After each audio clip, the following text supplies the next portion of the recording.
high noon. So, dober dan, усам, lepo pozdravljeni. Einen echt schönen guten Tag. Wir freuen uns sehr, hier zu sein. We are really pleased to be here this morning. They talked about superstars. Micha and the ministers, they mentioned superstars. The real superstars are here with me today. And I shall just introduce them in a few words, and then I'll let them speak. Well, the first, we will talk about reading, as you can expect. We'll talk about books. We'll talk about why it is important to make children read, because they're the adults of tomorrow.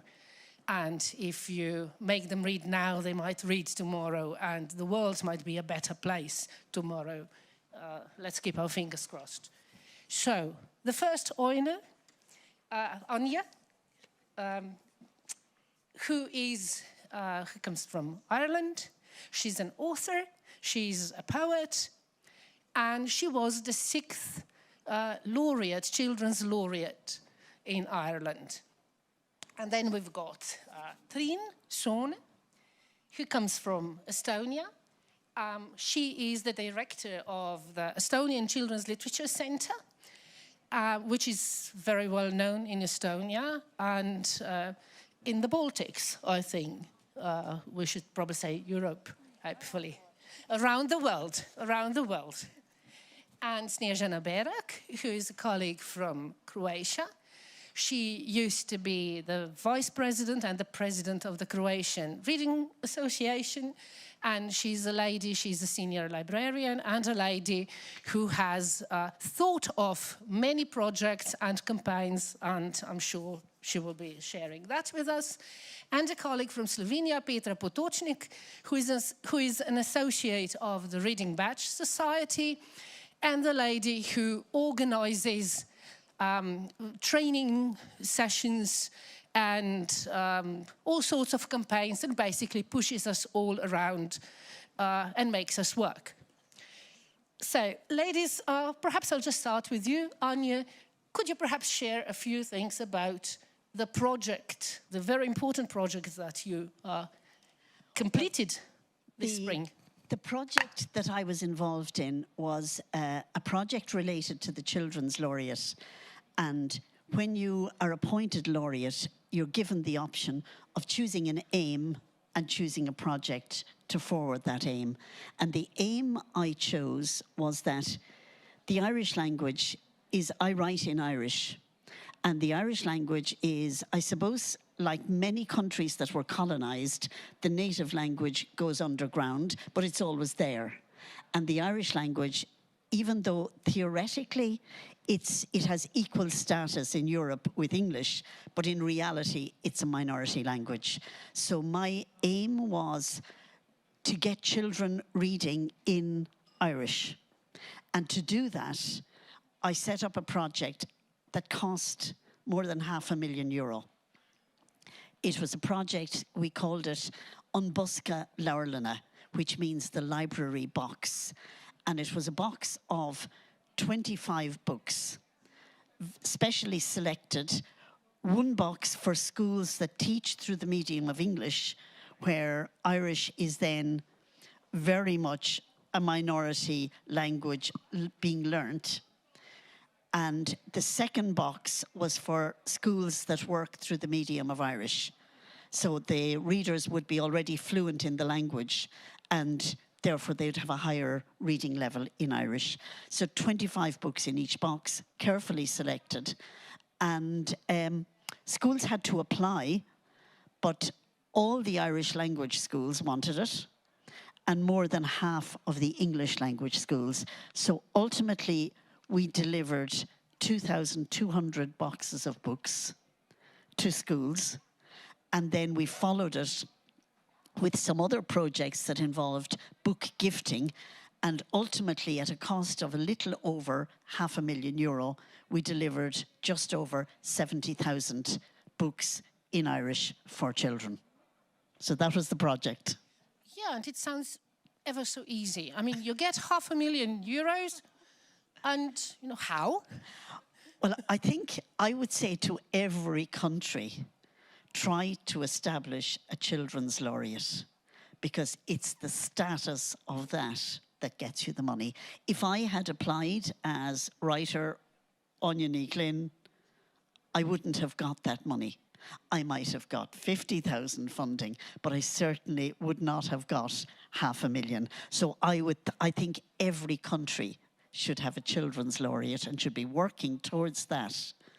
A lot of countries have one, and they do get funding. I was in Bologna last year, and we met a number of children's laureates from different countries, met up, and it was similar for most of them, that the status gives you the funding or gives you access to application for funding. So the first idea planted in everybody's mind, you know, we need the institution of a children's laureate, right? Certainly in Slovenia we do. I'm not really sure. In Croatia you probably don't have a children's laureate, or do you? I think. You don't think so, right? And in Estonia?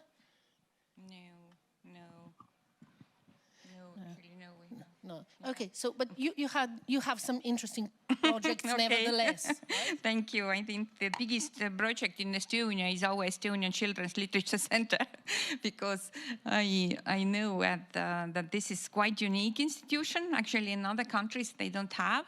Normally there are different institutions. There are the institutes who is dealing with statistics and research work, and then the libraries, who is the biggest goal is to promote the literature.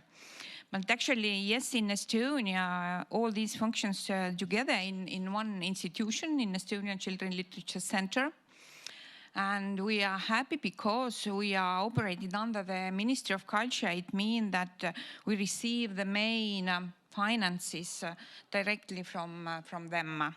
So we are not a non-governmental institution. We are just governmental body, and it means that it's a little bit easier to just operate in Estonia and to just create up the big networks, and of course the main goal to our institution is to just bring the children and books together. And this is a mission, of course. And just a little bit about Estonia. Estonia is one of the smallest country in Europe. Our population is only 1.3 million. So it means that the whole market is quite small. But actually the situation with the publishing, I think, in Estonia is quite good. It's a little bit amazing, I think. and I just believe that children's reading, it stands on 3 pillars, or how to say. The first one, of course, is selection of books.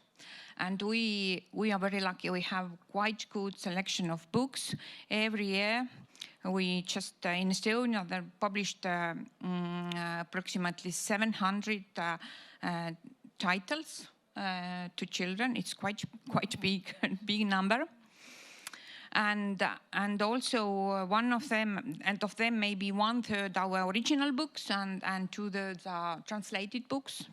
So the selection is quite good. Where we have these maybe small problems is about this availability and accessibility, because the market is so small, and it means that the prices of the books are quite high. And Estonians are very well known about these old traditions that we are reading people. We read a lot, and just quite normal that in our homes we have big bookshelves full of books.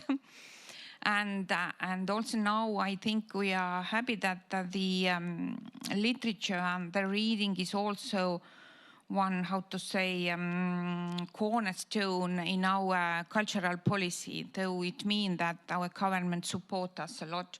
And we have very good support system to our authors via this cultural endowment. So they receive the scholarships from there. And as I said, the first pillar for the reading is a selection of books. The second one is availability and accessibility. And the third one, of course, the advocacy or promotion of the books, because the new generations are absolutely different from the previous generations. They want just recommendations, they want suggestions, they want to make choices themselves. They don't want that we just force them or we just give the obligations. No, they want to just decide themselves.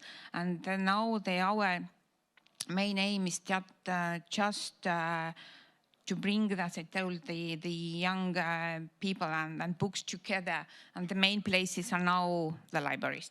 So we just try to find the money to buy more books to the libraries. The problem is now that young people, they can't discuss about literature, because in our small libraries there are only 1-2 copies, and it's very hard to just organize discussions.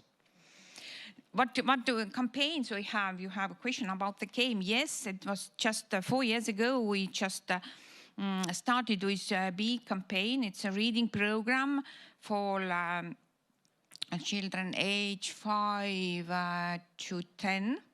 And the network is built together with the public libraries. And we just decided to help the children librarians around our country just to do the children work in the libraries, because they just need the support by us. We give them just guidelines, suggestions, recommendations, toolboxes, how to deal with children and how to do the activities. And now just months ago, we just looked to the statistics, and I can just recognize that we are successful because all the numbers, the main statistics in the libraries, I mean the readers, the visits, and the low ones are increasing, and quite the numbers were quite huge, and I was very surprised. And we just pick up the idea from Finland, because they have been there very successful more than 20 years with this kind of programs. Okay, that's maybe too long. No, excellent. No. And yeah. You've mentioned a word, something that I will come back okay. in a little time. That's network. You mentioned networks twice, I think, or 3 times. And we're going to talk about that, because I think that's very important. But before we go to the networking, Snezhana, what about the projects that you completed? Yes. Thank you. Hi, everyone. Thank you for your time. The year 2013, when was decided the year of the reading aloud in Europe, maybe you remember. And this was, yes, but this was the trigger for our mission, which we have been planning for a long time as part of the Commission of Children and Youth, which operates at part of the Croatian Library Association. Croatian Library Society. The participation for this was the reaches we clouded 2 years earlier on library service for early age children and parents that are carried out in Croatia public libraries. And the data was collected in more or 16 public libraries, almost half of which list this service. And library service for babies and their parents are developing more and more and are entering regular programs. And that is the reason that research showed that there is no campaign in encourage early reading for children at the national level, And so that there is no systematic cooperation between librarians and pediatrician. So that was a good and big reason to start with this campaign. And in our mind, we know how they must look like. What makes us special is precisely the fact that we very quickly manage to get pediatrician and speech therapist. And the Croatian Reading Association and researches of children's literacy, and of course the librarian community and partners, as partners, but also to convince the Ministry of Culture that this is necessary and important. And then UNICEF united us in the association, and the Read to Me campaign was launched. Later we also connect to the doors of publisher, authors, illustrators, and many opened the door and joined us. Yes, yes, yes. And now, this year, we celebrate the 10 years, and we are very proud. And numerous activity has been launched, actions, project, and programs with this campaign. Thank you. And Petra, I think you can talk about networking as well and a very successful campaign as well. I don't know. It works. It does. Hello, everybody. As Veronica mentioned, I work in Slovenian Reading Badge Society. And this is an NGO heading the Reading Badge movement. And the Reading Badge movement is almost 65 years old in Slovenia, and everybody knows about the Reading Badge in Slovenia. So we hopefully successfully manage to encourage children and young people to, and of course adults, to read in their free time.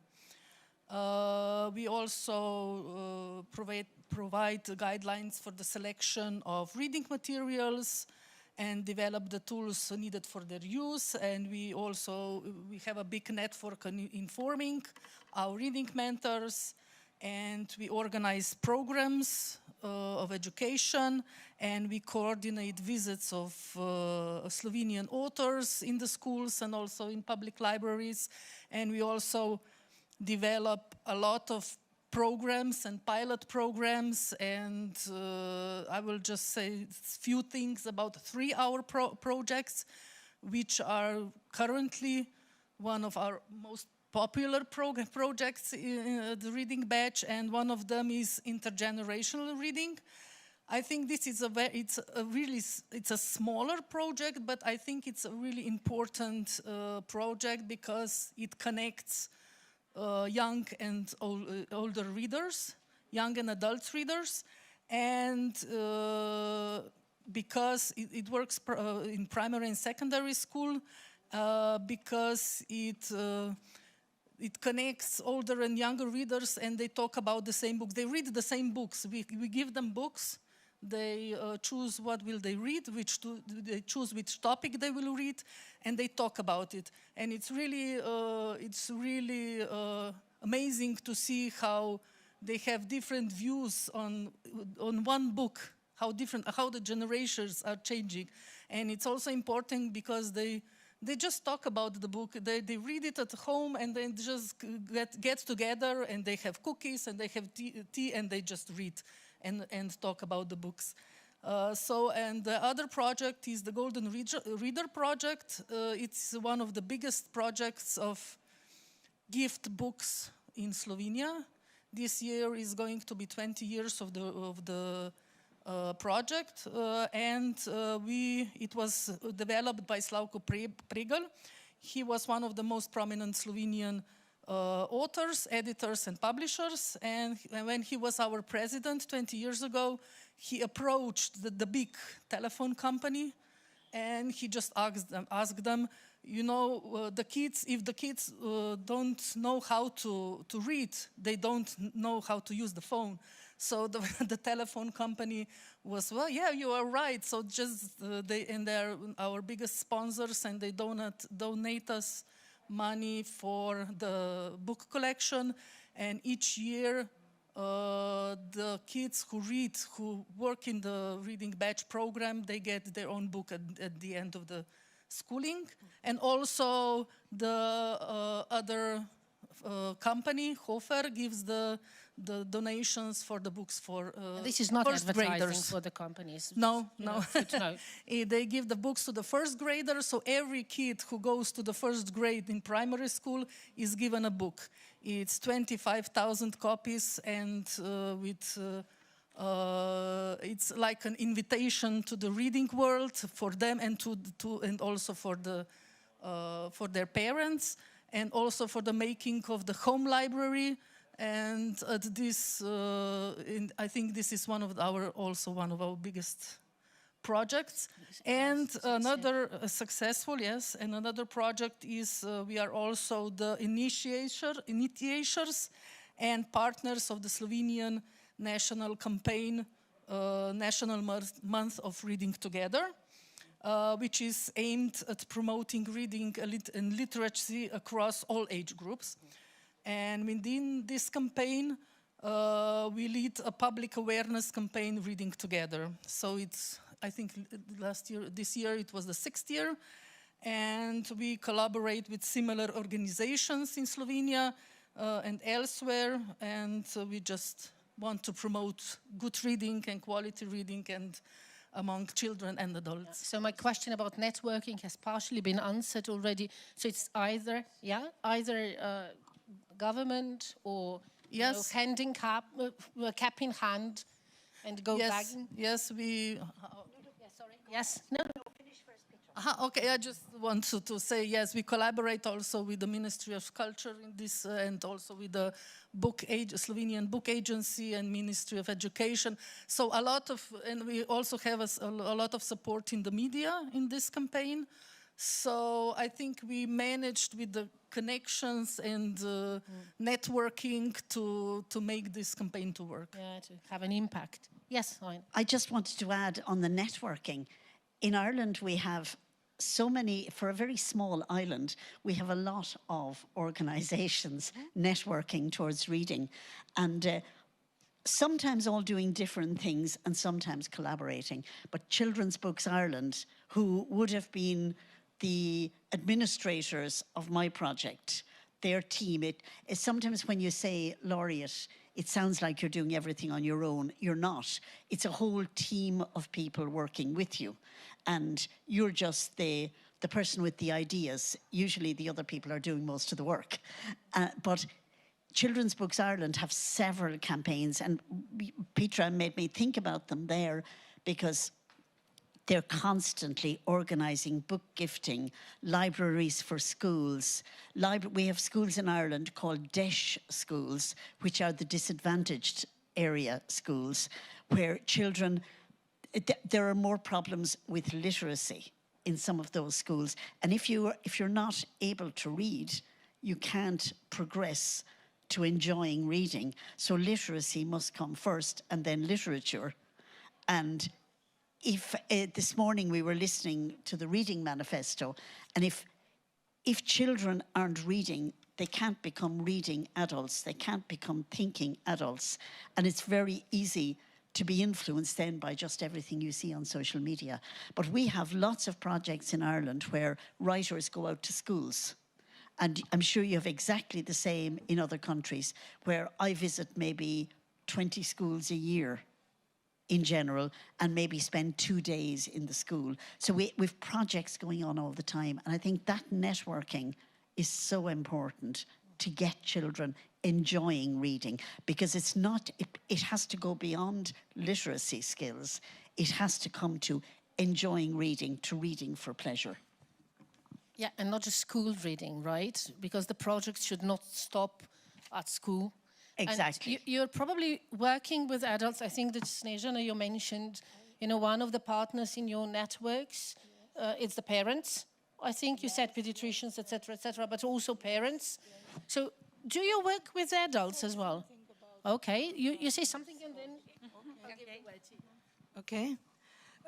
The partnership that we established from the first days is magnitude, but I think that the Croatian Reading Association and the Croatian Library Association and the UNICEF are somewhere the most connected and active. You know, the UNICEF support us every time we ask, yes, we ask and need help, and this is financial aid, yes. We connect with the academic community, the media, the Read to Me campaign, she became recognizable, you know. We immediately designed the campaign logo with Croatian illustrator. This is the first one. This is the first one. Post and flyers, pages, website. You may go to our website, citajme.info, and see everything about, yes. The parents can get a lot of information in this website and connect on why it's important to read to children from early age, you know. Billboards by the roadside, T-shirt, badges, reading matter, when we put the reading for some age, you know, how to read to children of 2 years and of 12 years, you know. We are present the Picture Books Festival in Pazin. They called Ship on the Box, and there is the festival of picture books, only Croatian picture books. Then we support the authors, writers and illustrators in this festival. Professional gatherings, conferences, magnificators dedicated to books and reading. Big publishers as parents in some programs. Invite us, Dovent Cooperation, donate, Lauer, please want to contribute. In return, we mark the books that we consider valuable in libraries with our logo, and those give them additional value, you know. When a network is created, success is closer, I think. Thank you. Now, if anyone else comes in, please, people at the back, do tell them that the front seat, the row, you know, the front seat row is half price now, so they can come closer. Yes, yes. Okay, now, you wanted to add something. Yeah, I just want to add that, okay, in Estonia is also a strategy. I mean, the reading strategy is, the plans is a basis on continuous reading line, or how to say. And it means that, of course, we start with newborns. Because in Estonia we have the gift book for the newborns, for babies. And it's also financed by the Ministry of Culture, and this our center's aim is just to create this book and then to publish it, and then we reach the book to the families via these public libraries. So, and also there are one, I just remember that one very good and project is together with the hospitals. We created just, it was 10 years ago, together with the Academy of Arts. We designed a special like book trolleys to the hospital, and we sent them over the Estonia. And every year we send them the new books and also the children magazines. So all the time they have the new children literature there. And also we have the festivals for children, especially it's a children and youth literature festival, which is quite popular now. And one big celebration is the Read Aloud Day. We just started this tradition more than 20 years ago, just to promote that how important it is to read to child and then just read aloud. And also there we have the campaign and we have the competition for the children when they itself read aloud, and then we have them. So, okay, maybe. Thank you very much. Let's talk also about, by the way, libraries. You mentioned libraries. You've got a very, very big network of school libraries, right? I think that this is something quite specific in Slovenia. Yeah, it's every school has its own school library. So And we're talking real libraries, not real just libraries, book corners. yes, with a librarian or half-time working librarian. It depends on how school is big. But these libraries are very well, they have a lot of books, and we also take care that when we give the books in the Golden Reader Project, also the school libraries get their books, so the shelves are, are full of our books also. But yeah, it's a very important that kids have every time they have the stop. They can go access to the books anytime they want. The libraries are open every day, all the day long, so they can go and pick their books. And they also take them to the public libraries. And also the librarians come to the school.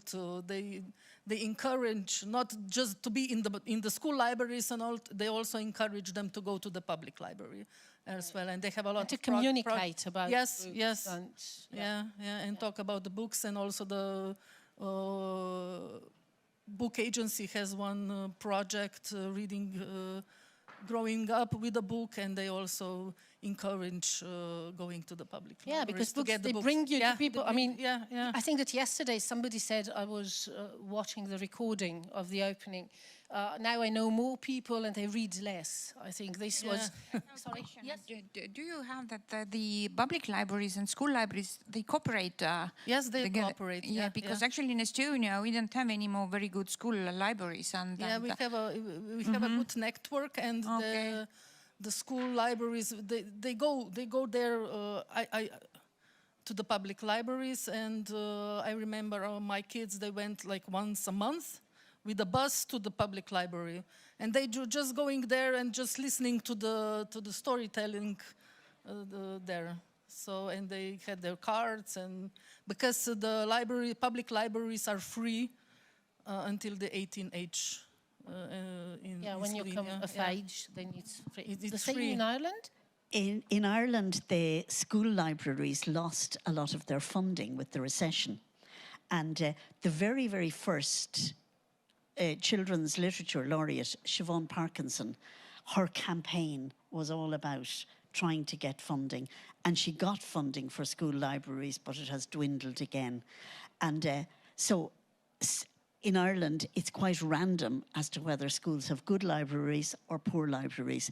But in terms of Irish language books, they have very poor libraries. And when we set up the Buska Laurlana scheme and schools applied, some schools in the research afterwards to see was it working, because there was a researcher employed to see what the impact of the project was. And some of the schools came back to say that their libraries went from 0 to 25 with the project, and that's very sad. But I think in Ireland, what Children's Books Ireland, Poetry Ireland, the Arts Council, what a lot of people are now trying to do is influence the teachers. Because if you can get teachers having fun with books for children, that's so important, because very often, particularly in the Irish language, and probably in most minority languages, the language reading becomes a chore. It becomes homework, schoolwork. So you have to move it out of that. And that was one of the things we did with the project, but I can come back to that afterwards. I don't want to hog the time. No. You work with teachers, you address teachers. What about parents? We set up a scheme where we called, this was again part of it, there were lots of different branches to the project. One was called Give Leabhar Gaeilge. Leabhar Gaeilge means an Irish language book. And Give Leabhar Gaeilge was a campaign where this was during lockdown, because I became laureate in May 2020. When everything had closed down. So I traveled the world on Zoom. And for the first year and a half, everything was Zoom. And but one of the things we did, I spent a lot of time reading the books and selecting the books. Others were starting the process of organizing how they would be packaged. And we had lots of dreams that we couldn't afford to do. We had to choose between, would we do something where a box would turn into a bookshelf, or would we have more books? And we decided eventually to have more books. But one of the projects was Give Leabhar Gaeilge, where we asked every adult to buy one Irish language book for a child that they knew, and to gift a book to a relative, a neighbour, a friend, anyone with a child, to just gift one book. And we made recommendations. I think during lockdown, I made probably about 70 or 80 short videos. I was making some almost every week with recommendations. And the team leader, the project manager, lived a few miles away, and she was within the 5-kilometre limit. So a few times she came and we'd sit in my garden and discuss the project. But a lot of the time it was on Zoom. So that's how we tried to get to adults. The other way of getting to adults, and I brought a copy of it with me, it's in Irish, but I'm going to propose to a few people that it would now be translated into English to make it accessible to other countries, is we put together a booklet. And this booklet has myself and somebody who works in education. We put together 80 ideas for games and activities for use with children. Everything from making jigsaws out of a page or a story, and blackout poems where children black out the words they don't want and they create a poem or a story out of the rest. So everything, simple things for very young, like making a bookmark before you start. Everything. But there are approximately 80, 85 ideas in that.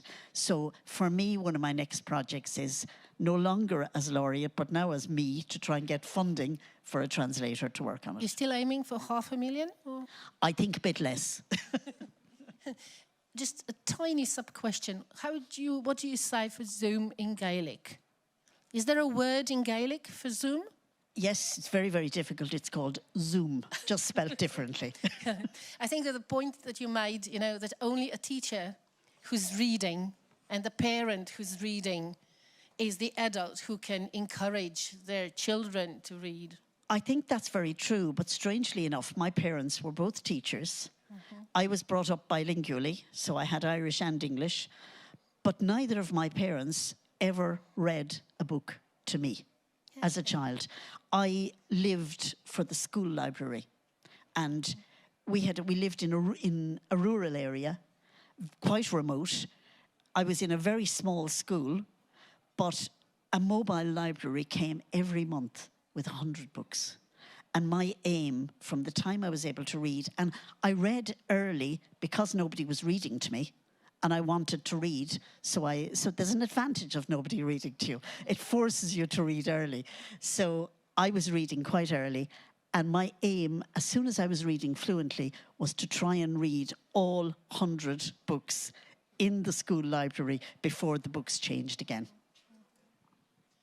Okay, now we'll move to something completely different, Monty Python way, digital reading. We know that the pendulum has moved, right? I mean, there was digital for quite a while, and now, the pendulum's swinging back. Do you work with digital books, digital texts? Do you have any activities online? What do you do in Estonia, in your center? We are not very successful in this field, I think. No, perhaps that's a bonus But now. it is not our decision. I think that yes, children are, how to say, it's like behind the barrier, and the barrier is of course the adults who make the decisions, and because children's opportunities are the families or parents' decisions, what they can read and not what kind of books. And I think that now the e-book is not very popular because the platform it's not very good for picture book, I think. And still, maybe from the market is only few percent maybe the e-books. Of course, it's changed when you start to read long texts, but as we know, the young children, they use the visual reading. They read the pictures, and actually now in Estonia it's growing the popularity of the silent books, for example, and the e-platform is not very good for these books. And also, I just heard some years ago, the one electronic company, they just organized a survey or poll among the adults. And from that, we just realized that the question is that the computer or the electronic equipments, it's always they have something unique. We can't just change it with other things. Then the second step is that children now more and more do the school works in the computer.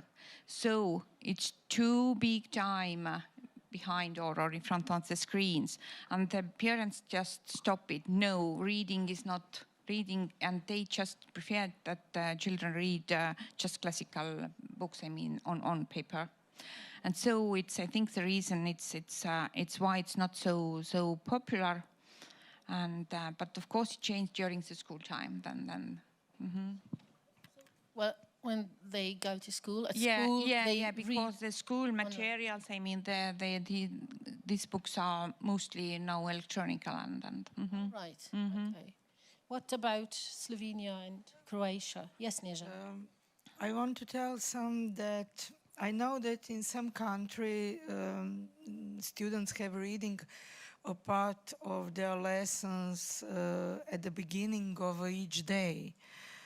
Some even read aloud as a subject in school. We also know that some countries have returned to the old way of according knowledge, you know. And cell phones are being thrown out of school. In Croatia, many of schools are take this way, you know. And we know very well that screens, what screens do to children. The brain functions, to us as well. The brains function difficult with such stimuli, and its snipers do not develop. Many are aware that the consensus to the question is also on that track, isn't it? So you don't plan to have any particular activities? Not now, but I think it's very necessary because to encourage. It's time. No, to discourage children or discourage, right? Yes. Yes. Yeah. Okay. Yes. Yes. I think it's 5 minutes to 12. Okay. Yeah. Petra? When it was in the pandemic time, it was very difficult to get to the books. And just a few days ago, I was reading about one project that it's covered by Ministry of Education, and last year they launched a pilot program on electronic books for its home reading, domaće branje. Yeah, home reading. They're reading books at home. The kids read the books at home and then work on with these books in school. But I think it's not going, what we were talking, when we talk with the librarians, it's not very successful because kids rather, they like the paper book. They don't like to read on the screen, and they don't like, yes. Yeah, they made this pilot project because it was difficult to get to the books, and there is not enough books for everybody. So maybe it was like kind of help, so all the kids could get to the book, to read the book. But they are rather waiting for the paper book than read it on the screen. So I think everybody is going back to the paper. So let's get physical, not digital. Yes. We also don't. I don't believe we will get the books of Golden Reader projects in electronic devices. So, paper. About the audiobooks, because Audiobooks, yeah. That's also interesting. Another thing, yeah. I think this is another. not very popular in Estonia. No. I know that the Finnish people, they were very successful during the COVID period. The audiobooks, using audiobooks. Yeah, I think there's also a platform in Slovenia with audiobooks, but I don't know if it's going well or not. Maybe people are hearing when they travel to work. If there is a lot. And we have also some story apps, or how to say, which are very, very popular, and yeah. As I can see, the time is up. Sorry, I have a lot of questions here, and I planned for lots and lots of juicy details to be revealed about the ladies, but perhaps some other time. So thank you very much, Anja and Trien and Snežana and Petra. And that's it. Thank you to you as well. We survived.